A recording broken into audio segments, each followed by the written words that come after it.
ಅಲ್ಲಿಗೆ ಮ್ಯಾಲ್ಕ ತಾಂಬತ್ತು. Right change. ಜಯ ಓಂ ಸದ್ಗುರು. ಹರ ಹರ ಮಹಾದೇವ್. ಏನಪ್ಪ ಈ ದಿನದ ಒಂದು ಶುಭ ಸುದ್ದಿ ಅಂತ ಹೇಳ್ಬೇಕಿದಕ್ಕೆ. ಏನದು ಶುಭ ಸುದ್ದಿ? ಆಚಾರ್ಯ ದೊಡ್ಡರಂಗಯ್ಯಜಿಯವರಿಂದ. ಇದು ಕರ್ನಾಟಕದ ಇತಿಹಾಸ ನಿರ್ಮಾಣ ಮಾಡಿದ ಚಿತ್ರದುರ್ಗ ಬೃಹನ್ಮಠ ಮಹಾಸಂಸ್ಥಾನದಿಂದ ಬರ್ತಕ್ಕಂಥ ಒಂದು ಸುದ್ದಿವಾಹಿನಿ. ಚಿತ್ರದುರ್ಗ ಮಧ್ಯ ಕರ್ನಾಟಕದಲ್ಲಿ ಇರ್ತಕ್ಕಂಥ ಮಹಾಸಂಸ್ಥಾನದ ಮೇಲೆ ಯಾವನೋ ಒಬ್ಬ ಲೋಫರು ಯಾವುದೋ ಹುಡುಗಿ ಕರ್ಕೊಂಡೋಗಿ ಉಪ್ಪರ್ಪೇಟೆ ಪೊಲೀಸ್ ಸ್ಟೇಷನ್ನಾಗೆ ಕಾರ್ನಾಗಿಳಿಸಿ ಆ ಹುಡುಗಿ ಮೇಲೆ ಆ ಹುಡುಗಿ ಕಡೆಯಿಂದ ಅಥವಾ ಆ ಹುಡುಗಿ ಕರ್ಕೊಂಬಂದೊಂದು ಕಡೆಯಿಂದ ಅವನು ಯಾವನ ಮೈಸೂರಿನವರು ಎಲ್ಲ ಬುಕ್ಕಾಗಿ ನಮ್ಮ ಚಿತ್ರದುರ್ಗ ಸಂಸ್ಥಾನ ಮಠದ ಮೇಲೆ ಮಹಾಪೀಠಾಧ್ಯಕ್ಷರ ಮೇಲೆ ಆರೋಪ ಮಾಡಿದ್ದರು. ಅವತ್ತಿನಿಂದ ಇವತ್ತಿನವರೆಗೂ ನಾನು ಈ ಚಿತ್ರದುರ್ಗ ನಿವಾಸಿ ಏನಲ್ಲ, ನಾನು ತುಮಕೂರು. ಆದರೂ ನನಗೆ ಅನ್ನಾಹಾರ ಕೊಡ್ತಕ್ಕಂಥ ಚಿತ್ರದುರ್ಗದಲ್ಲಿ ನಾನು ನಿವಾಸಿ ಹಂಗಾಮಿಯಾಗಿ. ನಮಗೆ ಎಲ್ಲಿ ದೇವರು ಅನ್ನ ಕೊಡ್ತಾನೆ ಅದೇ ನನ್ನ ಊರು. ಆದ್ದರಿಂದ ನಾನು ಚಿತ್ರದುರ್ಗ ಬಂದು ಸುಮಾರು ವರ್ಷಗಳಾಗಿದೆ. ನಾನು ಇಲ್ಲಿ ಬದುಕಿದ್ದೀನಿ, ಚೆನ್ನಾಗಿದ್ದೀನಿ. ಇಂಥ ಒಂದು ಮಹಾಸಂಸ್ಥಾನ ಇದು. ಬರಗಾಲ ಸೀಮೆ ಇರ್ಬೋದು. ನಾನು ಒಳ್ಳೆ ಸೀಮೆಯಿಂದ ಬಂದ ನೇಮಾವತಿ ಚಾನಲ್ ಕಡೆ. ನಾನು ಇಲ್ಲಿ ಯಾವ ಚಾನಲ್ ಇಲ್ಲ. ಇಲ್ಲಿ ತುಂಬ ತುಂಬ ತುಂಬ ಬರಗಾಲ ಪೀಡಿತ ಪ್ರದೇಶ ಚಿತ್ರದುರ್ಗ ಅಂತ ಹೇಳಿ ಹೆಸರೈತೆ. ಭಾರತ ಖಂಡದ ಮ್ಯಾಪ್ನಾಗೆ ಕರ್ನಾಟಕದ ಅಥವಾ ಭಾರತ ಖಂಡದ ಫೈನಾನ್ಸ್ ಒಂದು ಲ್ಯಾಂಡ್ ಮಾರ್ಕ್ನಾಗೆ ಚಿತ್ರದುರ್ಗ ಒಂದು ಬರಗಾಲ ಅಂತ. ಆದರೂ ಕೂಡ ನಾವು ಇಲ್ಲಿ ಬಂದು ಸೇರ್ಕೊಂಡ್ವಿ, ಹೊರಗಡೆಯಿಂದ ಬಂದು ಒಳ್ಳೆ ನೀರಾವರಿ ಪ್ರದೇಶದಿಂದ ನಾವು. ಆದರೂ ಕೂಡ ನಮ್ಮ ಒಂದು ನಾನು ಇಲ್ಲಿ ಬಂದು ಇಲ್ಲಿ ಅನ್ನ ಉಂಡಿದ್ದೀನಿ, ಇಲ್ಲೇ ನೀರು ಕುಡಿದೀನಿ. ಈ ಭೂಮಿ ಋಣ ನನಗೆ. ಆದ್ದರಿಂದ ಇದ್ರ ಮೇಲೆ ಅಭಿಮಾನ ಇಟ್ಟೆ ನಾನು ಅಂದರೆ ಇದು ನನ್ನ ವೈಯಕ್ತಿಕವಾದ ಅಭಿಮಾನ. ವೈಯಕ್ತಿಕವಾದ ಸಾಮಾನ್ಯ ಜನ ನೀನು ಅಭಿಮಾನ ಪಡ್ಬೋದು. ನೀನು ಯಾವ ಶಾಸ್ತ್ರ ಪುರಾಣ ಕಲ್ತಿದೆಯೋ ಕಲ್ತೇ ಇರ್ಬೋದು. ನೀನು ವೈಯಕ್ತಿಕವಾಗಿ ಒಂದು ಮಾತೃಸ್ಥಾನ ಅಂತಕ್ಕಂಥದ್ದನ್ನ ಪ್ರತಿಯೊಬ್ಬ ಮಾತೃಭೂಮಿ ಅಂತಕ್ಕಂಥ ಒಂದು ವಾತಾವರಣನ ನಿರ್ಮಾಣ ಮಾಡ್ಕೊಂಬಕ್ಕಾದ್ದು ಪ್ರತಿಯೊಬ್ಬನ ಮನುಷ್ಯನ ಜೀವನದಲ್ಲಿ ಒಂದು ಗುರಿ ಇರಬೇಕು. ವಿದ್ಯೆ ದಾನ ಮಾಡ್ತಕ್ಕಂಥದ್ದು ಗುರುಸ್ಥಾನ. ವಿದ್ಯೆಗಳಲ್ಲಿ 3 ವಿಧ. ವಿದ್ಯೆ ಮಾತೃವಿದ್ಯೆ, ವೃತ್ತಿವಿದ್ಯೆ, ಗುರುವಿದ್ಯೆ. ತಾಯಿ ಅಪ್ಪ ಅಮ್ಮ ಕಲಿಸ್ತಾಳೆ, ಮತ್ತು ನೆರೆಹೊರೆ ಬಾಳದ ಬದುಕು ಕಲಿಸ್ತಾಳೆ. ತಂದೆ ವೃತ್ತಿವಿದ್ಯೆ ಕಲಿಸ್ತಾನೆ. ನೀನು ಹಿಂಗೆ ಬಾಳದಿ ಮಗನೇ, ಹಿಂಗೆ ಮಾಡಿರಿ ನೀನು ಜೀವನ ಸನಕ್ಕಾಗ್ತೀಯಾ, ಒಳ್ಳೆ ಬಟ್ಟೆ ಕೆಮ್ತೀಯಾ, ದುಡ್ಡು ಕಾಸು ಮಾಡ್ತೀಯಾ, ಇಂಥ ವೃತ್ತಿ ಮಾಡುವಂಥ ತಂದೆ ಹೇಳ್ಕೊಡ್ತಾನೆ. ಗುರುವು ಇವೆರಡನ್ನೂ ಸಂರಕ್ಷಣೆ ಮಾಡ್ತಕ್ಕಂಥ, ನಿನ್ನ ಕೀರ್ತಿಯನ್ನು ಹೆಚ್ಚಿಸಿಕೊಳ್ತಕ್ಕಂಥ ಗುರುವೇ ಗುರುವಿದ್ಯೆ. ಇವು 3 ವಿದ್ಯೆಗಳನ್ನು ಯಾರು ಕಲಿತಾರೆ ಜೀವನದಾಗೆ ಅವರಿಗೆ ಈ ಲೋಕದಲ್ಲಿ ಅಪಕೀರ್ತಿ ಬರುವುದೇ ಇಲ್ಲ, ಅವರಿಗೆ ಸಂಕಷ್ಟವೂ ಬರುವುದಿಲ್ಲ. ಒಂದೇ ವಿದ್ಯೆ ಕಲಿತೆ ತಾಯಿಯಿಂದ ಒಂದು ವಿದ್ಯೆ ಕಲ್ತ್ಕೊಂಡ್ರೆ ವೃತ್ತಿಗೆ ಫೇಲ್ ಆಗ್ತೀಯಾ, ಡಮರ್ ಅಂತೀಯ. ತಂದೆಯಿಂದ ಒಂದೇ ವಿದ್ಯೆ ಕಲ್ತ್ಕೊಂಡ್ರೆ ಗೌರವ ಪಟ್ಬಿಟ್ಟು ತಂದೆ ಹೇಳ್ಕೊಟ್ಟಾಗ ಜಗಳ ಮಾಡ್ಕೊಂಡು ಏನೋ ಒಂದು ವೃತ್ತಿಗೆ ಫೇಲ್ ಆಗ್ತೀಯ. ಇವೆರಡು ಕಲ್ತ್ಕೊಂಡು ಒಬ್ಬ ಗುರಿ ಇಲ್ಲದು ಗುರು ಇರಬೇಕಂತೆ ಒಂದು ಗುರಿ ಮುಟ್ಟಕ್ಕೆ. ಆ ಗುರು ವಿದ್ಯೆ ಇಲ್ಲದಿದ್ದರೆ ನಿನ್ನ ತಂದೆ ತಾಯಿ ಕೊಟ್ಟ ವಿದ್ಯೆ ಕೂಡ ಗುರಿ ಇಲ್ಲದ ಒಂದು ಯೋಜನೆ ಆಗಿ ಅದು ಕೂಡ ಒಂದು ನಾಶಕ್ಕೆ ಕಾರಣ ಆಗ್ಬಿಡ್ತದೆ. ತಂದೆ ತಾಯಿ ಹೇಳ್ಕೊಡ್ರು ಅಂದರೆ ಗುರು ದೊಡ್ಡನು. ಗುರುವಿನ ಗುಲಾಮನಾಗತಕ್ಕ ಭಾರತೀಯ ಮುಕ್ತಿ. ತಾಯಿಯೇ ಮೊದಲ ಗುರುವು. ಕೋಟಿ ವಿದ್ಯೆಯಲ್ಲಿ ಮೇಟಿ ವಿದ್ಯೆ ಲೇಸು. ಕೋಟಿ ವಿದ್ಯೆಗಳಲ್ಲಿ ಮೇಟಿ ವಿದ್ಯಾ ಅಂದರೆ ತಂದೆ ಹೇಳ್ತಕ್ಕಂಥ ಮೇಟಿ ವಿದ್ಯೆ ಅಂದರೆ ಕೃಷಿ. ತಾಯಿಯೇ ಮೊದಲನೇ ತಾಯಿನೇ ಮನೆಯೇ ಮೊದಲ ಪಾಠಶಾಲೆ, ತಾಯಿಯೇ ಮೊದಲು ಗುರು ಅಂತಕ್ಕಂಥದ್ದು. ಅದು ಸಮಾಜವನ್ನು ಮುನ್ನಡೆಸ್ತೀವಿ. ಸಮಾಜದಲ್ಲಿ ಬಾಳ್ತಕ್ಕಂಥ ನಡತೆ ಹೇಳ್ಕೊಳ್ತಾರೆ ತಾಯಿ. ಯಾವುದೋ ಸ್ಕೂಲ ಕಾಲೇಜಿಗೆ ಎಲ್ಲಿ ಯಾವನು ಹೇಳ್ಕೊಡೋದು ಲೋ ಮರೈನಿ SLC ಪಾಸ್ ಆಗೋಕೆ ಯಾತ್ಕೋ ಒಂದು ಥರ ತಿಳಿ ಓದ್ಕೊಂಡು ಬಂದ್ಬಿಟ್ಟು ಬಾಳಿದರೆ ನೀವೆಲ್ಲ ಜೈಲಿಗೆ ಹೋಗಿರೋರೆ ಮಸ್ತಾಗದಾರೆ, ಜೈಲಾಗದಾರೆ, BA ಡಿಗ್ರಿ ಆಗಿರೋರು. ಯಾಕಂದರೆ ಕಲ್ತ್ಕೊಂಡಿಲ್ಲ ಅವರು. ಕೋಟಿ ವಿದ್ಯೆಯನ್ನು ಕಲ್ತ್ಕೊಂಡಿಲ್ಲ, ಮೇಟಿ ವಿದ್ಯೆಯನ್ನು ಕಲ್ತ್ಕೊಂಡಿಲ್ಲ, ಗುರು ವಿದ್ಯೆ ಕಲ್ತ್ಕೊಂಡಿಲ್ಲ, ತಂದೆ ವಿದ್ಯೆ ಕಲ್ತ್ಕೊಂಡಿಲ್ಲ. ಅವನು ಯಾರೊಬ್ಬ ಹೊಟ್ಟೆಪಾಡಿಗೆ ಬಂದನು, ಅವನು ಕಾಲೇಜ್ನಾಗ ಕೊಂಡು ರೈಲ್ ಬಿಟ್ಟ, ಅವ್ನು ಕಲ್ತ್ಕೊಂಡ. ಎಷ್ಟು ಮಾರ್ಕ್ಸ್ ಬೇಕು? 38ಕ್ಕೆ 48, 58 ಮಾರ್ಕ್ಸ್ನ ಪಾಸಾಗಿದೆ. ಅದು ಯಾರೊಬ್ಬ ಅಲ್ಲೊಬ್ಬ ಸಂಬಳ ತಗೊಂಡು ಸರ್ಕಾರದ ಇವನು ರೈಟ್ ಅಂತ ಕೊಟ್ಟುಬಿಟ್ಟು ಅದನ್ನ ಹಿಡ್ಕೊಂಡು ನೀನು ಓಡಾಡಿ ಎಲ್ಲೂ ಕೆಲಸ ಸಿಗಿದಾಗ ಕಳ್ತನ ಮಾಡಿದ್ರೆ ಜೈಲು ಸೇರ್ಕೊಂಡು ಹಿಂಗಾಗ್ತೈತಿ. ಆದ್ದರಿಂದ ಎಲ್ಲರೂ 3 ವಿದ್ಯೆ ಕಲಿಬೇಕು. ಗುರುವಿದ್ಯೆ, ತಂದೆ ವಿದ್ಯೆ, ತಾಯಿ ವಿದ್ಯೆ, ವೃತ್ತಿ ವಿದ್ಯೆ. ತಂದೆ ಅಂದರೆ ವೃತ್ತಿಗೆ ಅಧಿಪತಿ ತಂದೆ. ತಾಯಿ ಶಾರದೆ ಅಂದರೆ ಜ್ಞಾನಕ್ಕೆ ಅಧಿಪತಿ. ಅವಳು ಒಳ್ಳೆ ವಿದ್ಯೆ ಹೇಳ್ಕೊಡ್ತಾಳೆ. ಬುದ್ಧಿ ಅಂದರೆ ವೃತ್ತಿ ಬೆಳೆಯುತ್ತೆ. ಇವೆರಡರಿಂದ ಹೊಟ್ಟೆ ಪ್ರಶ್ನೆ ಆಗುತ್ತೆ ಅಷ್ಟೇ. ಕೀರ್ತಿವಂತ ಆಗ್ಬೇಕಂದ್ರೆ ಗುರು ಬೇಕು. ಅಂಥ ಗುರು ಮೇಲೆ ಈ ಮೂರ್ಖರು ಯಾರೋ ಮೈಸೂರಿನವರು ಯಾವುದೋ ಒಂದು ಹುಡುಗಿನ ಭಿಕ್ಷೆ ಇರ್ತಕ್ಕಂಥ ಒಂದು ಹುಡುಗಿನ ಬೆಂಬಲ ಮಾಡಿಕೊಂಡು ನಮ್ಮ ಚಿತ್ರದುರ್ಗ ಮಹಾಸಂಸ್ಥಾನದ ಮೇಲೆ, ಚಿನ್ಮಯಾದ್ರಿ ಮಹಾಸಂಸ್ಥಾನದ ಮೇಲೆ ಅಯೋಗ್ಯರು ಕೇಸ್ ಹಾಕಿದ್ರು.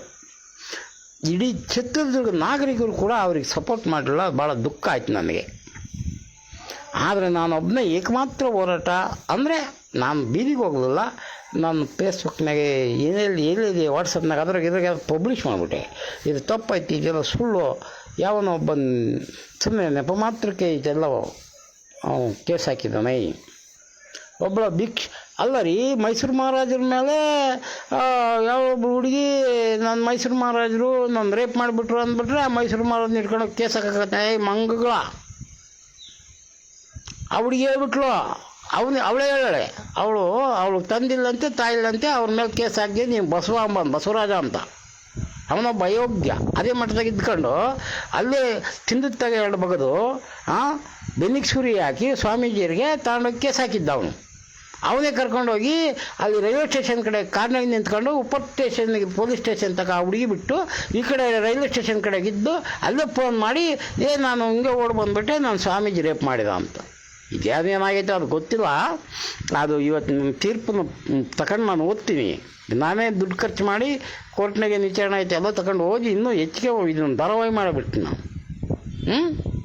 ಈ ರೀತಿ ಒಬ್ಬ ಸಂಸ್ಥಾನದ ಮಠಾಧ್ಯಕ್ಷನ ಹಾಳು ಮಾಡಿದ್ದಾರೆ ಇವರೆಲ್ಲ. ಅದಕ್ಕೆ ಉಪ್ಪು ಸೊಪ್ಪು ಹಾಕಿದರೆ ಪೊಲೀಸ್ ಸ್ಟೇಷನ್ನವರು.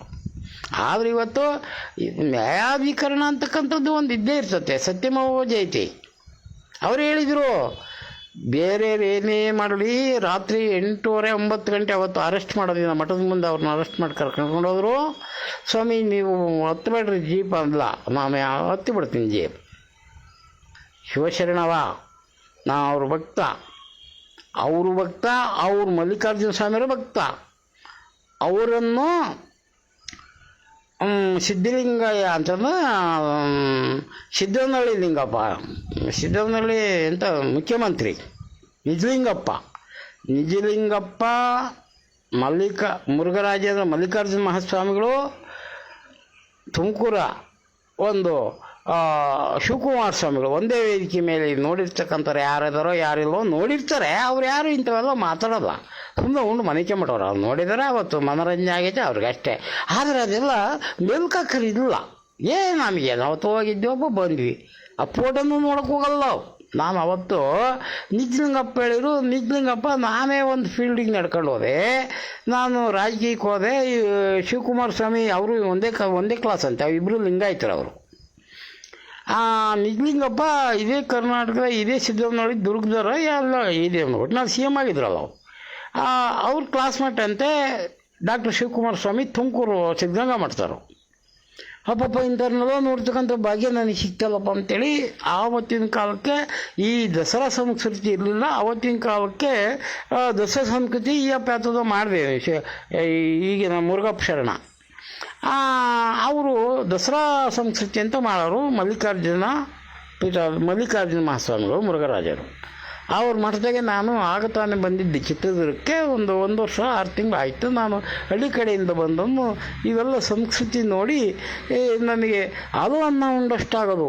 ರಾತ್ರಿ ಹೋಗಿ ನಾನು ಹೆಂಡ್ತಿ ಅಡುಗೆ ಮಾಡಿ ಅವಾಗ ನಮಗೆ ಬಡ್ತಾನ ಏನು ಮಾಡಿದ್ಲೋ ಅದನ್ನ ಅವಳು ಮನೆ ಕೆಮ್ಮಳು. ನಾನು ರಾತ್ರಿ 9:30-10 ಗಂಟೆಗೆ ಬಂದು ಒಂದು ಡೆಂಟಲ್ ಕಾಲೇಜಿನ ಹತ್ರ ಕೆನರಾ ಬ್ಯಾಂಕ್ನಾಗ ಒಂದು ಸಂಸ್ಕೃತಿ ಒಂದು ಪೆಂಡಾಲ್ ಇರೋದು ಅಲ್ಲಿ ನಡೆಯೋದು. ಅದನ್ನ ನೋಡ್ಕೊಂಡು ಬಂದು ನಾನು ಮಲಿಕೊಂಬ್ತಿದ್ದೆ. ಇದ್ದರೆ ಉಮ್ತಿದ್ದೆ, ಇದ್ರಾಗೆ ಮಲಿಕೊಂಬ್ತಿದ್ದೆ. ನನಗೆ ಆ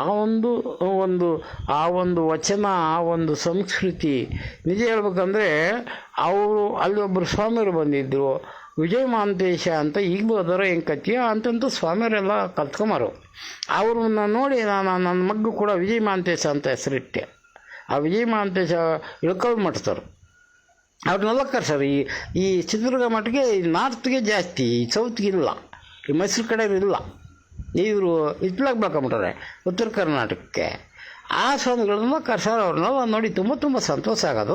ಬಟ್ ನಮಗೆ ನನ್ನ ಸಂಪ್ರದಾಯದಲ್ಲಿ ನಾವೆಲ್ಲ ರಂಗಪ್ಪ ಮಕ್ಕಳು. ರಂಗಪ್ಪ ಅಂದರೆ ನಾರಾಯಣನ ಮಕ್ಕಳು, ಶ್ರೀಮನ್ನಾರಾಯಣನ ಭಕ್ತರು. ಅದರಲ್ಲಿ ಶಿವಭಕ್ತಿ ಅವೆಲ್ಲ ಬರೋದೇ ಇಲ್ಲ. ಆದರೂ ನನ್ನ ಹೆಸರೇ ದೊಡ್ಡರಂಗಯ್ಯ. ನಾನು ಕೂಡ ನಮ್ಮ ಊರಲ್ಲಿ ಇಂಥವೆಲ್ಲ ನಡೆಯೋದಿಲ್ಲ. ಯಾವುದೇ ಒಂದು ಹೆಣ್ಣು ದೇವರ ಆರಾಧನೆ ಆಗಲಿ, ಸ್ವಾಮಿ ಶರಣರ ಆರಾಧನೆ ಆಗಲಿ ಇಲ್ಲ. ಅದು ಏಕ್ದಮ್ ತಿರುಪ್ತಿ ತಿಮ್ಮಪ್ಪ ಇದ್ದಂಗೆ. ತಿರುಪ್ತಿಗೆ ಯಾವ ಶರಣರು ಇಲ್ಲ. ನಮ್ಮೂರಲ್ಲಿ ಕಳತಿರುಪ್ತಿ ಅಂತಾರೆ. ಕಳತಿರುಪ್ತಿ ರಂಗಪ್ಪ.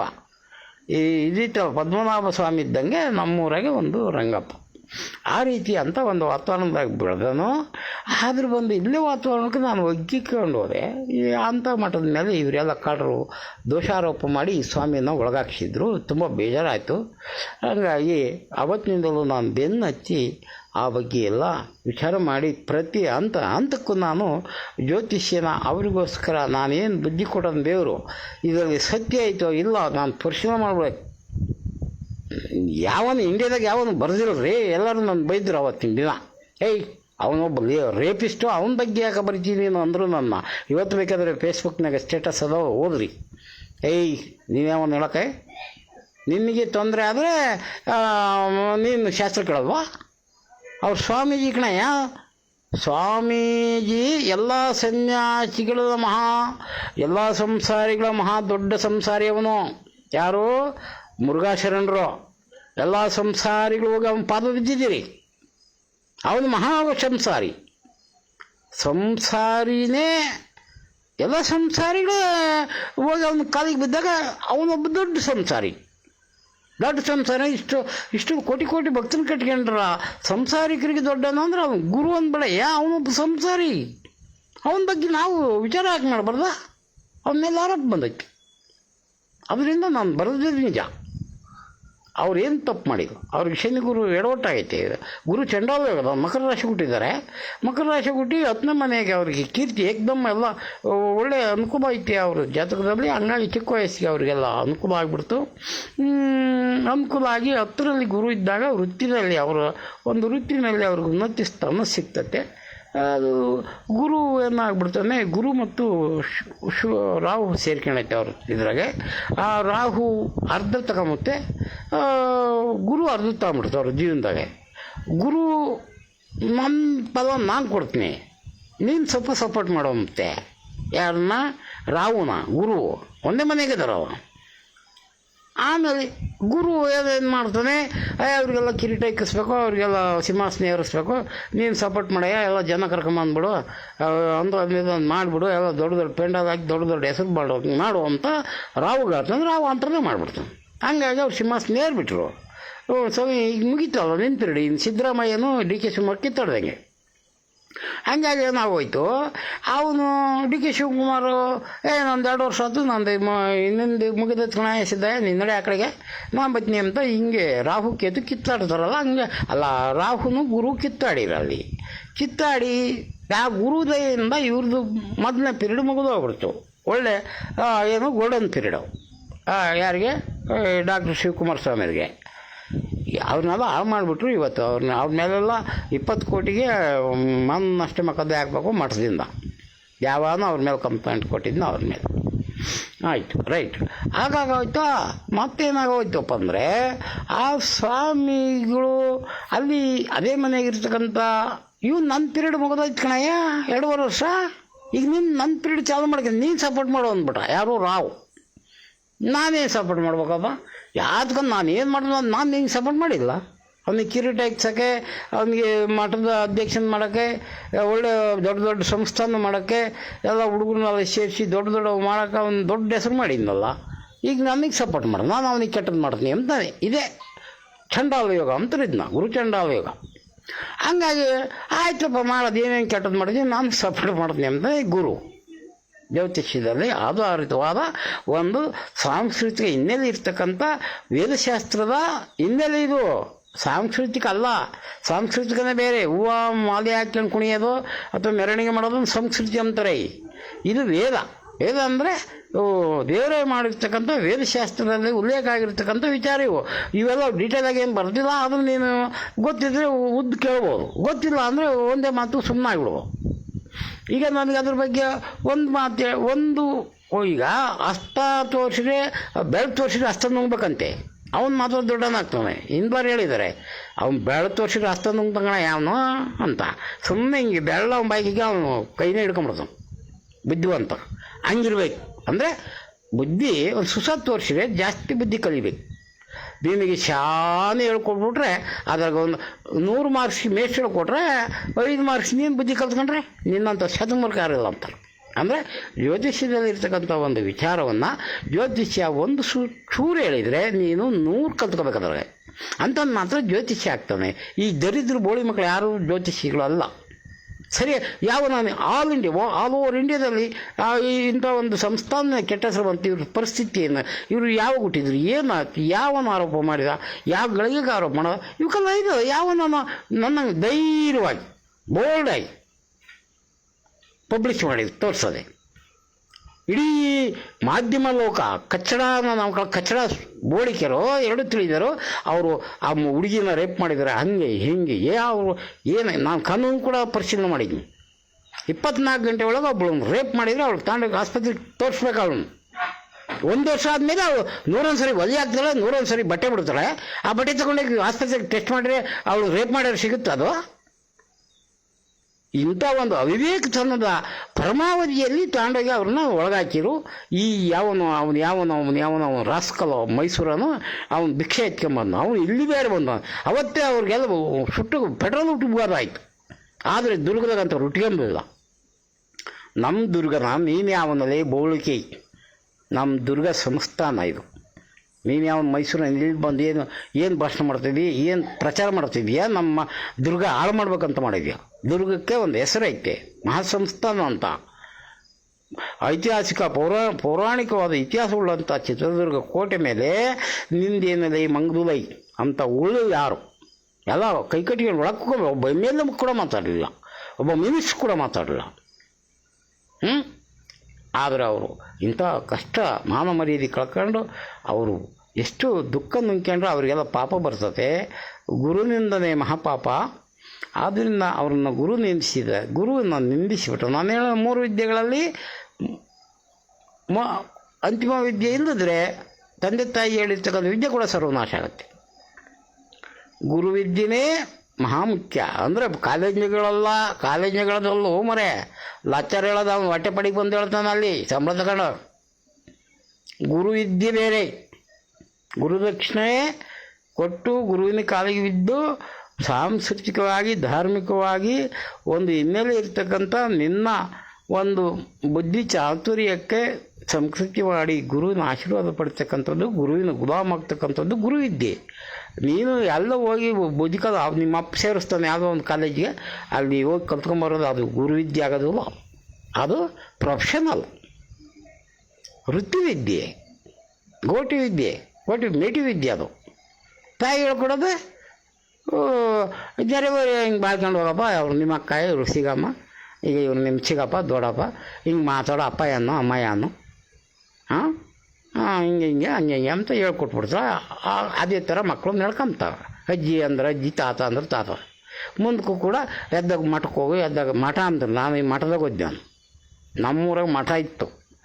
ಈ ಮುರುಘೇಸ್ವಾಮಿ ಮಠ ಅಲ್ಲ, ನಮ್ಮೂರಾಗ ನಾನು ಓದಿದ್ದು ಮಠದಾಗ ಮಳ್ಳ ಮೇಲೆ ಅಕ್ಷರ ಬರ್ದಂದು ನಾನು 1962 ಎಷ್ಟು ವರ್ಷ ಆಯ್ತು? 62 ಅಂದರೆ ಈಗ 66 ವರ್ಷ ಆಯ್ತು ನಾನು ಓದಿ.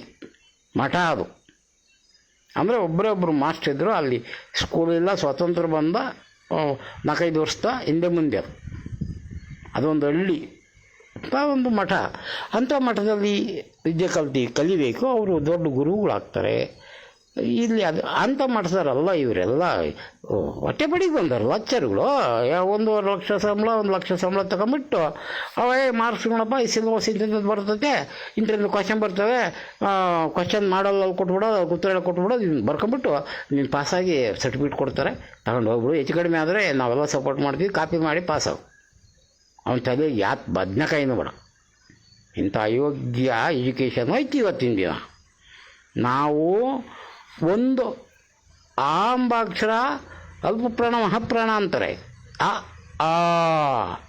ನಾನು ಅಂತಕ್ಕಂಥದ್ದನ್ನ ಅಂತ ಮಾಡಿದ್ದಕ್ಕೇ ಹಂಗೆ ಪೆನ್ ಕೆಳಕ್ಕೆ ಹಾಕಿದ್ದೆ. ಏನು ಹೇಳು, ಆಂಬಾಕ್ಷರನ ಮಹಾಪ್ರಾಣ ಮಾಡಿದ್ದೀನಿ, ತಿರುಗಿ ಹಾಕಿ ತಿದ್ದುಬಿಟ್ನಲ್ಲಪ್ಪ ಅಕ್ಷರ ನಾನು. ಹಂಗದ ಇವತ್ತಿನ ದಿನ ಇಡೀ ಆನ್ಸರ್ ಪೇಪರ್ನೇ ಬೋಸುಡಿ ಮಕ್ಕಳು ಇವರೆಲ್ಲ ಲೆಕ್ಚರ್ಗಳೆಲ್ಲ ಸಂಸ್ಥೆಗಳರೆಲ್ಲ ಮಕ್ಕಳಿಗೆಲ್ಲ ಸ್ಕ್ಯಾನ್ ಮಾಡಿಬಿಟ್ಟು ಎಲ್ಲ ತಗೊಂಡು ಕೊಟ್ಬಿಟ್ಟು ಪಾಸಾಗಿರೋದು ಅಂತಾರೆ. ಅವು ಮಕ್ಳಿಗೆ ತಲೆ ಇರೋಲ್ಲ, ಬಾಲ ಇರೋಲ್ಲ. ಅವೆಲ್ಲ ಎಲ್ಲ ಧ್ಯಾನ ಹಾಕ್ಯಂಡು ಅಲ್ಲಿ ಇಲ್ಲಿ ಹೋಗಿ ನೌಕರಿ ಪರೀಕ್ಷೆ ಕಣಿ MNC ಕಂಪ್ನಿ ಬೆಂಗಳೂರಿಗೆ ಅಲ್ಲಲ್ಲಿ ಸಾಯ್ತವೆ, ಅಲ್ಲಲ್ಲಿ ಬದುಕೊಂತವೆ. ಇಲ್ಲ ತಂದೆ ತಾಯಿನೇ ಬಿಟ್ಟು ಹೋಗ್ತವೆ. ಇಂಥ ಎಜುಕೇಷನ್ ಪಾರ್ಲಿಮೆಂಟಿಕ್ಸ್ ಇವತ್ತು ಕರ್ನಾಟಕದಲ್ಲಿ ಇದೆ. ಕರ್ನಾಟಕ ಏನೋ ಹೆಚ್ಚು ಕಡಿಮೆ ಆಲ್ ಓವರ್ ಇಂಡಿಯಾ ಇರ್ಬೋದು. ರೈಟ್. ಈಗ ಅದು ಬಿಟ್ಟುಬಿಡೋದು, ಉಗಿದು ಕೈ ಬಿಟ್ಟುಬಿಡೋ, ಬದುಕೊಂಡ್ರೆ ಸತ್ತರು ಸಾಯಿಲ್ಲ ಅವರು.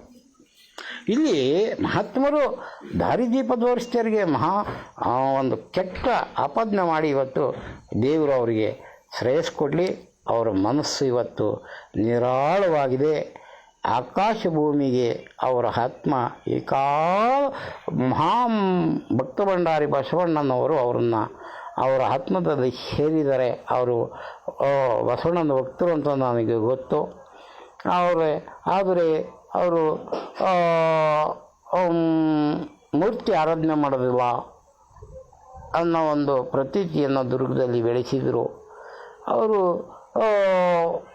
ಇಂದಿನ ಸ್ವಾಮಿಗಳ ಸಂಪ್ರದಾಯಕ್ಕೂ ಕೂಡ ಸ್ವಲ್ಪ ವಿರುದ್ಧವಾಗಿ ನಡ್ಕೊಂಡ್ರು ಕೂಡ ಅವರ ಆತ್ಮದ ಶಕ್ತಿ, ಅವರ ಒಂದು ದೇಹ ಸರಿಯೇ ಕಾಣ್ತು. ಮಠದಲ್ಲಿ ಇಲ್ಲ, ಮೂರ್ತಿ ಆರಾಧನೆ ಬೇಡ, ಬಸವಣ್ಣನ ವಚನನೇ ರೈಟ್ ಅಂದ್ಬಿಟ್ರು ಅವರು. ನಾನು ಹೇಳಿದ್ನಲ್ಲ, ಅವ್ರು ಉತ್ತರ ಕರ್ನಾಟಕದಲ್ಲಿ ಅವ್ರು ಮೊದಲು ಕಾಶಿಗೆಲ್ಲ ಹೋಗಿ ವಿದ್ಯೆ ಕಲ್ತ್ಕೊಂಬಂದಾರಂತೀವಿ. ಎಲ್ಲವನ್ನೂ ವಿದ್ಯೆ ಕಲ್ತಿದ್ದಿಲ್ಲ ಅವರು. ಇದೇ ಚಿತ್ರದುರ್ಗ ಎಲ್ಲ ಜಾತಿಗೂ ಬಸವಣ್ಣ ಇದರಲ್ಲಿ ಏನೋ ಅನುಭವ ಮಂಟಪದಲ್ಲಿ ಹೆಂಗೆ ಎಲ್ಲ ಸ್ವಾಮಿಗಳನ್ನು ಮಾಡಿದರೆ ಎಲ್ಲ ಸ್ವಾಮಿಗಳನ್ನು ಮಾಡ್ಯಾರ ಸುತ್ತಮುತ್ತ. ಅಲ್ಲಿ ಎಂಥದ್ದು ಶ್ರೀವಾರ, ಅಲ್ಲಿ ಇಲ್ಲಿ ಬಂಜಾರ ಮಠ ಅಂತೆ, ಒಡ್ರ ಮಠ ಅಂತೆ, ಒಲೆಯರ ಮಠ ಅಂತೆ, ಮಾದಿರ ಮಠ ಅಂತೆ, ಎಲ್ಲ ಮಠಗಳನ್ನು ಸ್ಥಾಪನೆ ಮಾಡಿ ಇವತ್ತು ಧರ್ಮ ಬೆಳೆಸ್ಬೇಕಂತ ಪ್ರಯತ್ನ ಮಾಡಿದಂತಂಗೆ ಯಾವೊಬ್ಬ ಭಿಕ್ಷುಕ ಹುಡುಗಿನ ತಂದು ಆ ಭಿಕ್ಷುಕ ಹುಡುಗಿ ನಾನು ರೇಪ್ ಮಾಡಿದ ಅಂತ ಕೇಸ್ ಹಾಕಿ ಒಬ್ಬ ಮೈಸೂರು ಮಹಾರಾಜನ ತಂದು ಜೈಲಿಗೆ ಹಾಕ್ತಾನೆ ಅಂದರೆ ಇದಕ್ಕಿಂತ ಹೊಲಸು, ಇದಕ್ಕಿಂತ ಹಗಲು ದರೋಡೆ, ಇದಕ್ಕಿಂತ ಕ್ರಿಮಿನಲ್ ಬುದ್ಧಿ ಮತ್ತೆ ಯಾವುದೈತಪ್ಪ ದೇಶದಗಳೇ. ಯಾಕಂದರೆ ಅವ್ನು ಮೈಸೂರು ಮಹಾರಾಜ್ ಕಳ್ತನ ಮಾಡೀನಿ ಅಂದರೆ ಯಾರು ಒಪ್ಕೊಳ್ಬೋಲ್ಲ. ಅವ್ನು ಯಾಕೆ ಕಳ್ತನ ಮಾಡೋಂಥದ್ದು ಬಂದತ್ತೆ? ಅದಕ್ಕೇನು ಮಾಡಬೇಕು, ಏನು ಮಾಡಬೇಕು ಇದಕ್ಕೆ ಅಂತ ಅವ್ನು ಚಿಂತೆ ಮಾಡೋನು. ಇವೇ ಸ್ವಾಮಿಗೆ ಕಳ್ತನ ಮಾಡೇನೆ ಅಂತ ಓಡ್ಸೋಕ್ಕೆ ಬರಲ್ಲ. ಅಥವಾ ಇಂಥದ್ದು ಯಾವ್ದು ಮಾಡೇನೆ, ಅದು ಇದು ಮಾಡೇನೆ ಅಂತ ಓಡ್ಸೋಕ್ಕೆ ಬರಲ್ಲ. ಏನೋ ಒಂದು ಆರೋಪ ಮಾಡಬೇಕಲ್ಲಪ್ಪ ಅಂದಮೇಲೆ. ಆಮೇಲೆ ಯಾವ ಸಂಸ್ಥೆಗಳ ಲಂಚ ಹೊಡೆದೇ ಅನ್ನೋಕ್ಕೂ ಬರಲ್ಲ. ಅದೆಲ್ಲ ಸಂಸ್ಥೆಗಳು ಕಾರ್ಯದರ್ಶಿ, ಪ್ರಿನ್ಸಿಪಾಲ, ಪ್ರತಿಯೊಂದು ಸಂಸ್ಥೆಗಳು ಅವ್ರದ್ದೇ ಒಂದು ಆಡಳಿತ ಇರ್ತದೆ, ಅವ್ರು ನೋಡ್ಕೊಂತಾರೆ. ಸ್ವಾಮಿ ಮೇಲೆ ಮತ್ತೆ ಏನು ಬರೆಸ್ಬೋದು ಅಂತ ಚಿಂತೆ ಮಾಡೋದು ಯಾವ ಅಯೋಗ್ಯ. ಅವನು ಅವ್ರನ್ನೇ ಮತ್ತೆ ಈಗ ಒಂದು ಕೆಲಸ ಮಾಡೀನಿ, ಇವೆಲ್ಲ ಬೇಡ, ಯಾಕಂದ್ರೆ ಅವ್ನು ಶ್ರೀಮಂತ. ವಜ್ರದ ಕಿರೀಟ ಐತ್ರಿ, ವಜ್ರದ ಕಿರೀಟ ಇಟ್ಕೊಂಡಿಲ್ಲ ಅವರು, ರುದ್ರಾಕ್ಷಿ ಕಿರೀಟ ಇಟ್ಕೊಂಡು ಕುತ್ಕೊಂಡಾರ ಮಠದಾಗ. ಅಂತ ಒಬ್ಬ ತ್ಯಾಗಿ ಅವು. ಯಾರು? ಮುರುಘಾಶರಣ, ಶಿವಮೂರ್ತಿ ಮುರುಘಾಶರಣ ಒಬ್ಬ ತ್ಯಾಗಿ. ಅಂತಾರು ವಜ್ರದ ಕಿರೀಟ ಹೋದೈತಿ, ವಜ್ರದ ಕಿರೀಟ ಮಠದಾಗ ಐತಿ, ಅವು ಇಟ್ಕೊಂಬೋಲ್ಲ. ನಾನು ಆನೆ ಮೇಲೆ ಕೂತ್ಕೊಂಬಲ್ಲ, ಅಂತ ಬಂಡಿ ಕಡೆ ಬರ್ತೀನಿ ನಡೀರಿ ಅಂತ. ಇಡೀ ಒಂದು ಸಂಪ್ರದಾಯನೇ ಇಂದಿನ ಒಂದು ಏನೋ ಒಂದು ಇದೆಲ್ಲ ಕಂದಾಚಾರ ಬೇಡ ಅಂದ್ಬಿಟ್ರು. ಅದು ಸತ್ಯ ಇರುತ್ತೆ, ನಡೀತೇನಾಯ್ತು. ಆದರೆ ಸಂಸ್ಕೃತಿ ಅನ್ನೋದೊಂದು ಮನೋರಂಜನೆ, ಅದೇನು ತಪ್ಪು ಆಗಿರಲಿಲ್ಲ. ಆದರೆ ಅವ್ರು ಒಪ್ಪಿಲ್ಲ, ಬಿಟ್ಬಿಡೋ, ಒಪ್ಪಿಗೆ ಮಾಡಿ ಒಂದು ಸಂಸ್ಕೃತಿ. ಅದು ದಸರಾ ಒಂದು ಸಂಸ್ಕೃತಿ. ಮೈಸೂರು ದಸರಾ ಒಂದು ಸಂಸ್ಕೃತಿ. ಇದೆಲ್ಲ ಕಂದಾಚಾರ ಅಂಬೇಕಾಗತ್ತೆ ಹಂಗಾರೆ ಮೈಸೂರು ದಸರಾನ. ಊದೋದು, ಮೇಳ ಬಡಿಯೋದು, ಅಥವಾ ಮಾರಮ್ಮ ಮ್ಯಾಕ್ ಕುಂಡ್ರಿಸೋದು, ಕೆಳಗೆ ಕಳಿಸೋದು, ಅದೆಲ್ಲ ಬನ್ನಿ ಮರತಕ್ಕೆ ಹೋಗಿ ಅದು ಇದು ಪೂಜೆ ಮಾಡೋದು, ಮಹಾರಾಜರೆಲ್ಲ ಪೂಜೆ ಮಾಡೋದು, ಮುಖ್ಯಮಂತ್ರಿಯಾಗಿ ಊಹಿಸೋದು, ಇವೆಲ್ಲ ಕಂದಾಚಾರ ಅಂದ್ಬಿಟ್ರೆ ಹೆಂಗೆ ಸರಿ ಹೋಗ್ತತೆ? ಅದರಿಂದ ಅದು ಒಂದು ಸಂಸ್ಕೃತಿ, ಮನೋರಂಜನೆ ಮಾಡಿರೋದು. ಅದ್ರಾಗ ಯಾವ ದೇವರೇನು ಕೆಳಗಿಳಿದು ಬರೋಲ್ಲ. ಆನೆ ಎಣ್ಣೆಗಳಿಂದ ಚಾಮುಂಡಕ್ಕ ಇಳಿದು ಬಂದ್ಬಿಡ್ತಲ್ಲ ಮುಂದಕ್ಕೆ, ಆನೆ ಮುಂದಕ್ಕೆ. ಸುಮ್ಮನೆ ಅದೊಂದು ಬಂಗಾರ ಪ್ರಜ್ಞೆ ಕಣ್ಣು ಪ್ರೀತಿಗೆ ಮಾಡ್ತಕ್ಕಂಥ ಒಂದು ಸಂಪ್ರದಾಯ. ಅದು ಸನಾತನ ಕಾಲದಿಂದ ಮನೆಯಿಂದ ಸನಾತನ ಕಾಲ ಅಂದರೆ ಏನು, ಭೂಮಿ ಆಕಾಶ ಹುಟ್ಟಿದಾಗಿಂದ ಬಂದವು. ಅದು ಈಗ ಸುಮ್ಮನೆ ಕೊಳಕ ಇದ್ದಾವೆ. ಆದರೆ ಮನೋರಂಜನೆ ಬೇಕು. ನಮ್ಮೂರು ದೇವರು ನಾವು ಮೆರವಣಿಗೆ ನೋಡಿ, ಐಶ್ವರ್ಯ ನೋಡಿ, ಹಬ್ಬ ಉಂಡು ಮನೆ ಕೆಂಪನಪ್ಪ ಗಂಡ ಹೆಂಡತಿ ಸಂತೋಷವಾಗಿ ಹೊಸಬಟ್ಟೆ ಇಟ್ಕೊಂಡು ಇವತ್ತೆಲ್ಲ ಉಗಾದಿ ಹಬ್ಬ ಮಾಡಿದ್ದೀವಿ ಅಂತಾರಲ್ಲ, ಹಂಗೆ ಇದೊಂದು ಸಂತೋಷ ಮಾಡಿರ್ತಕ್ಕಂಥ ಸಂಪ್ರದಾಯವಿನ ಇದರಲ್ಲಿ ಯಾವುದು ದೇವ್ರ ಜನರು ಬರೋದೇ ಇಲ್ಲ. ಯಾವ ಶಾಸ್ತ್ರದ ಪುರಾಣ ಇದೆ. ಎಲ್ಲ ಸಿನಿಮಾ ನೋಡಿದಂಗೆ. ಸಿನಿಮಾನ ಥಿಯೇಟ್ರ್ನಾಗ ನೋಡ್ತೀವಿ, ಮೈಸೂರು ದಸರಾನ ರೋಡ್ನಾಗ ನೋಡ್ತೀವಿ. ಎರಡು ಒಂದೇ. ಅದು ಮನೋರಂಜನೆ, ಇದು ಮನೋರಂಜನೆ. ಅಲ್ಲಿ ಯಾವ್ದಿಲ್ಲ, ಸುಳ್ಳವಲ್ಲ. ಅಲ್ಲಿ ಚಾಮುಂಡಮ್ಮನ ಬರೋಲ್ಲ, ಇನ್ನೊಬ್ಬರು ಬರೋಲ್ಲ, ಮತ್ತೊಬ್ಬರು ಬರೋದು. ನಿನ್ನ ಒಂದು ಭಕ್ತಿ, ನೀನು ಭಕ್ತಿನ ಈಗ ಮುರುಘೇಸ್ವಾಮಿ ಹೇಳ್ದಂಗೆ ಭಕ್ತಿ ಏಕಾಗ್ರತೆಯಿಂದ ಲಿಂಗ ಪೂಜೆ ಮಾಡ್ಯ, ಆತ್ಮಲಿಂಗನ ನಿನ್ನ ಏಕಾಗ್ರತೆ ನೆಟ್ಟಗೆ ಮಾಡ್ಕ ಸರಿ ಆಗ್ತದೆ. ಆಕಾಶ ಭೂಮಿ ಏಕಾಗುತ್ತೆ ಆತ್ಮ. ಅದನ್ನು ಹೇಳ್ಯಾರ ಮೋದಿ. ಬಸವಣ್ಣಂದ ತತ್ವನೇ ಹೇಳಿದಾರೆ. ಬಸವ ತತ್ವನೇ ಹೊಸ ಇದ್ರಾಗೇನೋ ಇಟ್ಟಿದಾರಂತೆ, ಹೊಸ ಪಾರ್ಲಿಮೆಂಟ್ನಾಗ ಅದನ್ನ ಹೇಳಿದ್ದಾರೆ. ಯಾವುದೋ ಇದರಲ್ಲಿ ಇದು ಎಂಥದ್ದು ಇದಾಗ್ತದೆ, ಕೊರೋನಾ ಕಾಯಿದೆ, ಕೋವಿಡ್. ಆವಾಗ ಬಸವತತ್ವ ಅನುಸರಣೆ ಮಾಡಿ ಆತ್ಮ ವೃದ್ಧಿ ಆಗ್ತೈತೆ. ಆತ್ಮವೃದ್ಧಿ ಆದಾಗ ಆತ್ಮಶಕ್ತಿಯಿಂದ ಕೋವಿಡ್ ಗೆಲ್ಬೋದು. ಅದನ್ನ ನಾನು ಸಂಶೋಧನೆ ಕೂಡ ಮಾಡಿದ್ದೆ. ಅದನ್ನು ಕೂಡ ಮೋದಿ ಅಪ್ರಿಷಿಯೇಟ್ ಮಾಡಿ ನನಗೆ ಲೆಟ್ರ್ ಕೊಡೋರು. ಅದನ್ನು ಮುರುಘೇಸ್ವಾಮಿಯವರು ಹೇಳಿದರು. ಅದೇ ಥರ ಅಂದರೆ ಮುರುಘೇಸ್ವಾಮಿಯವರು ಇದಕ್ಕೆ ಎಂಟ್ರಿ ಆಗಿಲ್ಲ. ಅವರು ಒಂದು ಥೀಮು ಅಂದರೆ ಒಂದು ಆಚರಣೆ ಅಥವಾ ಒಂದು ವಿಚಾರ ಸರಿ ಇದೆ. ಅದು ಯಾವುದು? ಮೂರ್ತಿ ಬೇಡ, ಯಂತ್ರದ ಬೇಡ ಕಣಯ್ಯ, ಸುಮ್ಮನೆ ಏಕಾಗ್ರತೆಯಿಂದ ಲಿಂಗಾರಾಧನೆ ಮಾಡಿ ಏಕಾಗ್ರತೆಗೆ ಒಳಪಡಿಸ್ರಿ ಶರೀರವನ್ನು. ಸಪ್ತಚಕ್ರಗಳು ಆಕ್ಟಿವೇಶನ್ ಆಗಿಬಿಡ್ತಾವೆ. ಅದ್ರಾಗ ಸಪ್ತಚಕ್ರಗಳು ಆಕ್ಟಿವೇಶನ್ ಆಗಿಬಿಡ್ತು ಅಂದರೆ ಆಟೋಮೆಟಿಕ್ಕಾಗಿ ಮನಸ್ಸಿನಲ್ಲಿ ಆತ್ಮಶಕ್ತಿ ಹೆಚ್ಚಾಗ್ತದೆ. ಆತ್ಮಶಕ್ತಿ ಹೆಚ್ಚಾದಾಗ ಮನಸ್ಸಿನಿಗೆ ಶಾರೀರಿಕ ದೌರ್ಬಲ್ಯ ನಿವಾರಣೆ ಆಗ್ತವೆ. ಆತ್ಮಶಕ್ತಿ ಜ್ಞಾನ ಹೆಚ್ಚು ಮಾಡ್ತದೆ. ಶರೀರ ದೌರ್ಬಲ್ಯ ರೋಗ ರುಜಿನ ನಿವಾರಣೆ ಆಗ್ತವೆ. ಇಷ್ಟೇ, ಇದು ಸೈನ್ಸ್. ನೀನು ಉಳಿದದ್ದೆಲ್ಲ ಸಿನಿಮಾ ಥಿಯೇಟ್ರು. ಮಾರಮ್ಮ ಪೂಜೆ ಮಾಡೋದು, ಗಣೇಶನ ಒಟ್ಟು ಬೀದಿಗೆಲ್ಲ ಎಳೆದಾಡೋದು, ಟ್ಯಾಕ್ಟ್ರಿ ಕುಂಟಿಸ್ಕೊಂಡು ಎಳೆದಾಡೋದು, ಪಟಾಕಿ ಹೊಡಿದ್ವಿ, ಎಲ್ಲ ಮನೋರಂಜನೆ ಮಾಡ್ಕೊಂಡು ಅದಕ್ಕೇನು ಸಂತೋಷ ಮಾಡಿಕೊಡೋದು. ನಿಜ ಹೇಳ್ಬೇಕಂದ್ರೆ ಅದರಿಂದ ವೇಸ್ಟ್ ಸಾಬ್ರು ಮಾಡೋದಿಲ್ಲ, ಕ್ರಿಶ್ಚಿಯನ್ ಮಾಡೋದಿಲ್ಲ, ಹಿಂದೂಗಳೇ ಮಾಡ್ತಾರೆ ಹೊಟ್ಟೆಪಾಡಿಗೋಸ್ಕರ. ಅವನಿಗೆ ದುಡ್ಡು ಬೇಕು, ಅವನಿಗೆ ವೃತ್ತಿ ಇಲ್ಲ. ಯಾರೋ ಬ್ರಾಹ್ಮಣರನಿಗೆ ಪೂಜೆ ಮಾಡೋನಿಗೆ. ಆಮೇಲೆ ಹೂವು ಕಾಯಿ ಏನು ಮಾಡ್ಬೇಕು, ಬೆಳೆದಾನು ಹೂವು ಬೆಳೆಸ್ತಾರೆ. ಅವ್ರಿಗೆ ಒಂದು ಅನುಕೂಲ ಆಗ್ತದೆ. ಹೂವು ಈಗ ಮಾರನೇ ಬಂತು, ಗಣೇಶ ಬಂತು, ಮಾರಿಗೆ 200 ರೂಪಾಯಿ ಕಣೆಯ ಸೇವಂತಿ ಹೂವು, ಮಲ್ಲಿಗೆ ಹೂವು ಮೊಳಕೆ 100 ರೂಪಾಯಿ ಕಣೆ, ತೆಂಗಿನಕಾಯಿ 50 ರೂಪಾಯಿ ಕಣೆ.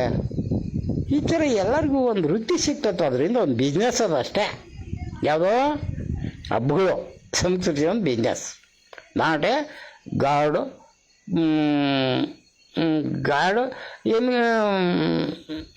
ಏನು ದೇವರ ಒಂದು ಅಸ್ಮಿತೆ ಅಲ್ಲ.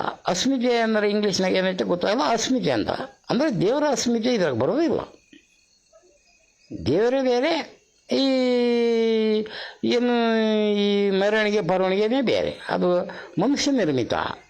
ದೇವರು ಸ್ವಯಂ ಪ್ರಭಾವಿ, ಅವನಿಗೆ ಯಾವ ಅಲಂಕಾರ ಬೇಕಲ್ಲ, ಏನು ಬೇಕಲ್ಲ. ನಿನ್ನ ಆತ್ಮ ಶಕ್ತಿ ಬೇಕು, ನಿನ್ನ ಏಕಾಗ್ರತೆ ಬೇಕು, ಆ ಮೂಲಕ ನೀನು ದೇವರನ್ನು ಸ್ವೀಕರಿಸ್ಬೋದು. ಈ ರೀತಿಯಲ್ಲಿ ನಮ್ಮ ಮುರುಘಾ ಶರಣರಿದ್ದರು. ಇವತ್ತು ಅವರು ಅವತ್ತಿನ ದಿನ ಬಿಡಿ ಸ್ವಾಮಿ ಅವನ ಮೇಲೆ, ಬಸವರಾಜನ ಮೇಲೆ ಕೇಸು ಹೊಳಿಸ್ಬಿಡೋಣ ಅಂದರು.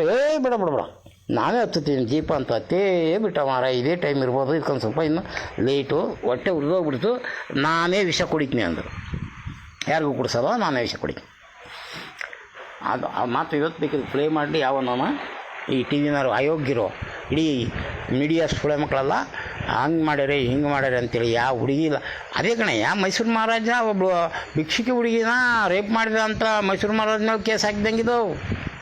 ಅವಳೊಬ್ಳು ಭಿಕ್ಷುಕಿ ಹುಡುಗಿ, ಅವ್ನು ಬಸವರಾಜ್ ಕರ್ಕೊಂಬಂದು ಹುಡುಗಿ ಉಪ್ಪರ್ ಪೊಲೀಸ್ ಸ್ಟೇಷನ್ ಬೆಂಗಳೂರಿಗೆ ಕರ್ಕೊಂಡೋಗಿ ರೈಲ್ವೆ ಸ್ಟೇಷನ್ದಾಗ ಗಂಡ ಹೆಂಡತಿ ಕಾರ್ ನಿಲ್ಲಿಸಿ ಸೈಡ್ಗೆ ಅವಳನ್ನ ಉಪ್ಪರ್ ಪೊಲೀಸ್ ಸ್ಟೇಷನ್ಗೆ ಇಕ್ಕಿ ಅವಳು ಫೋನ್ ಮಾಡಿಸಿ ಹೋಗಿ ಯಾವರು ಅಂದರೆ ಹಿಂಗೆ ಅಂತ ಹೇಳು, ನಾವು ಇಲ್ಲೇ ಇರ್ತೀವಿ, ಇಮಿಡಿಯೇಟ್ ಬಂದುಬಿಡ್ತೀವಿ. ಇಂಥದನ್ನು ಮಾಡ್ತಾರೆ ಈ ಸಕ್ಕಳು ಸಾಯಿರಲ್ಲ. ನೀವೆಲ್ಲ ನಿಮ್ಮಂಥವ್ರು ದೇಶದ ಸಂಸ್ಕೃತಿ ಈ ಊರಿನಾಗೆ ಈ ನಾಡನೇ ಹುಟ್ಟಬಾರ್ದು ನಿಮ್ಮಂಥವ್ರು. ಅವನವನ ಈ ಕ್ಲಾಸ್ ಮಟ್ಟ ಅಂತೆ ಶಿವಕುಮಾರ ಸ್ವಾಮಿನೂ ಅವನು ಬಸವರಾಜ.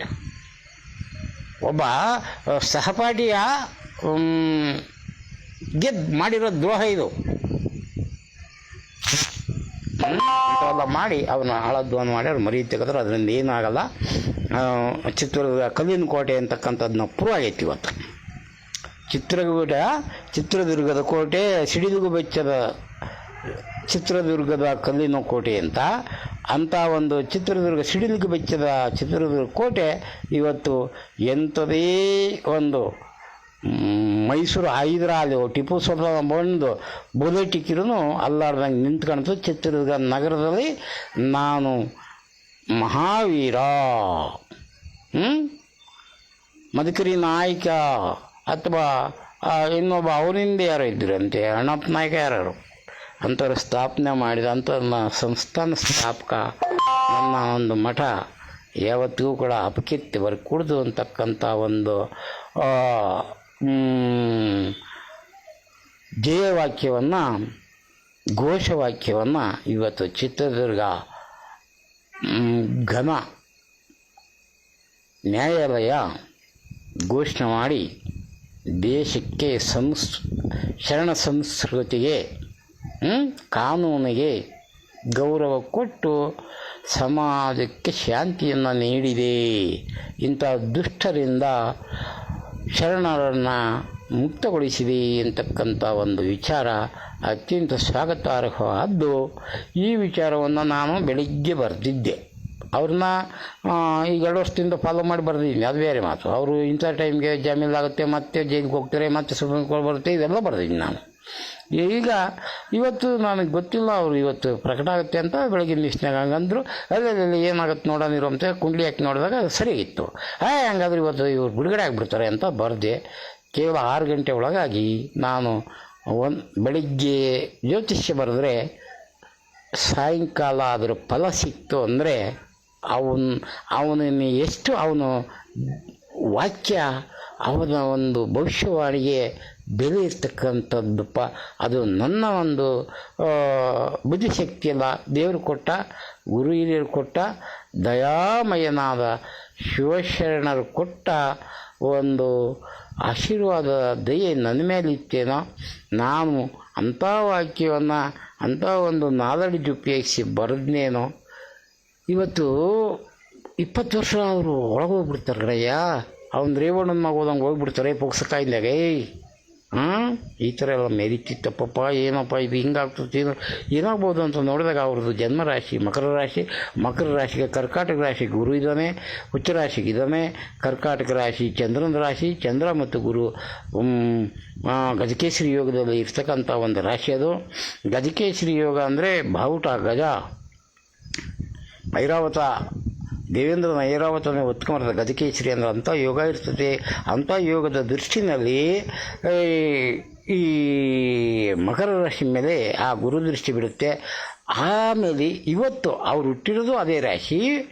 ನಂತರ ಇವತ್ತಿನ ಚಂದ್ರ ಕೂಡ ಅದೇ ರಾಶಿನಲ್ಲಿ ಮತ್ತೆ ಯಥಾ ಪ್ರಕಾರ ಅದೇ ರಾಶಿನಲ್ಲಿ ಅವರ ಒಂದು ಅನುಕೂಲಕ್ಕೆ ಇವತ್ತು ಕೂಡ ಚಂದ್ರ ಅದೇ ರಾಶಿನಾಗಿದ್ದ ಅಂದರೆ ಅವರ ಜನ್ಮರಾಶಿನಲ್ಲಿ ಚಂದ್ರ ಇದ್ದು ಚಂದ್ರ ಅವರನ್ನು ತಣ್ಣಗೆ ಮಾಡಿದ್ದಾನೆ ಅಂತಕ್ಕಂಥ ಒಂದೇ ಒಂದು ಎರಡೇ ಎರಡು ಪಾಯಿಂಟ್. ಇನ್ನಿದ್ದು ಎಲ್ಲ ಗ್ರಹಗಳನ್ನು ಕೈ ಬಿಟ್ಬಿಟ್ಟಿನಿ, ಅದನ್ನ ಆಮೇಲೆ ಹೇಳ್ತೀನಿ ಯಾವಾಗನ. ಇವೆರಡೇ ಸಾಕು. ಈಗ ತಾತ್ಕಾಲಿಕವಾದ ಗ್ರಹಗತಿ ಬರೆಯೋಕ್ಕೆ ಟೈಮ್ ಇಲ್ಲ, ಅನೌನ್ಸ್ ಮಾಡಿರ್ತಾರೇನೋ, ಆಮೇಲೆ ನಾನು ಸುಳ್ಳು ಹೇಳ್ದಂಗೆ ಆಗ್ತೈತಿ, ಇವನು ಕೇಳ್ಕೊಂಡು ಹೇಳೋನೆ ಅಂದ್ಕೊಂತಾರಲ್ಲ ಅಂತೇಳಿ ಎರಡೇ ಎರಡು ಪಾಯಿಂಟ್ ಮೇಲೆ ನಾನು ಗುರುದೃಷ್ಟಿ ಇದೆ ಇವತ್ತಿನ ಒಂದು ಅವರ ರಾಶಿ ಮೇಲೆ ಇವರು ಇವತ್ತು ಒಳ್ಳೆಯದಾಗ್ತದೆ, ಕೋರ್ಟು ಆದೇಶ ಪ್ರಕಟಿಸುತ್ತೆ ಇವ್ರ ಪರವಾಗಿ. ದೇವರು ಅದೇ ರೀತಿ ಅವರಿಗೆ ಇವತ್ತು ನಿರಪರಾಧಿ ನಿರ್ದೋಷಿ ಅಂತ ಪ್ರಕಟಣೆ ಮಾಡಿದ್ದು ಇಡೀ ದುರ್ಗದ ಜನರ ಒಂದು ಮನೋಭಾವನೆಗೆ ಅತ್ಯಂತ ಆಹ್ಲಾದಕರ ಉಂಟು ಮಾಡಿದೆ. ಇನ್ನೆಂದೂ ಕೂಡ ಚಿತ್ರದುರ್ಗ ಒಂದು ಬೃಹನ್ಮಠದ ಮೇಲೆ ಆಗಲಿ, ಚಿತ್ರದುರ್ಗ ಸಂಸ್ಥಾನದ ಮೇಲಾಗಲಿ, ಚಿನ್ಮಲಾದ್ರಿ ಸಂಸ್ಥಾನದ ಮೇಲಾಗಲಿ ಯಾರೂ ಆರೋಪ ಮಾಡಬಾರ್ದು. ಇದು ಕಲ್ಲಿನ ಕೋಟೆ, ಅನೇಕ ಮಹಾತ್ಮರಿಗೆ ಜೀವ ಕೊಟ್ಟಿರ್ತಕ್ಕಂಥ, ರಾಜಕೀಯ ಕೊಟ್ಟಿರ್ತಕ್ಕಂಥ ಒಂದು ಚಿತ್ರದುರ್ಗ ಸಂಸ್ಥಾನ, ಇದಕ್ಕೊಂದು ಸ್ವಲ್ಪ ಗೌರವ ಕೊಡಲಿ ಯಾರೇ ಆಗಲಿ ಅಂತಕ್ಕಂಥ ಒಂದು ಪ್ರಾರ್ಥನೆ ಕೂಡ ನಾನು ನ್ಯಾಯ ಅಥವಾ ಅಧಿಕಾರಿಗಳು, ನ್ಯಾಯಾಲಯಕ್ಕೆ ಕೇಳ್ತಕ್ಕಂಥ ಬೇರೆ ಕಾನೂನು ಐತಲ್ಲ, ನ್ಯಾಯಾಲಯ ಕಾನೂನು ಕೇಳ್ತದೆ, ಅದನ್ನು ಬಿಡ್ಕೊಂಬಂದು ಬೇರೆ ಮಾತು. ಆದರೆ ಅಧಿಕಾರಿಗಳಲ್ಲಿ ಸರ್ಕಾರದಲ್ಲಿ ಕೇಳ್ಕೋಬೋದು, ಒಂದು ಬೆಲೆ ಕೊಟ್ಟು ಇದಕ್ಕೆ ರಕ್ಷಣೆ ಕೊಡ್ರಿ, ಇದನ್ನು ಹಾಳು ಮಾಡಬೇಡ್ರಿ, ಇದಕ್ಕೆ ಅಗೌರವ ತರಬೇಡ್ರಿ.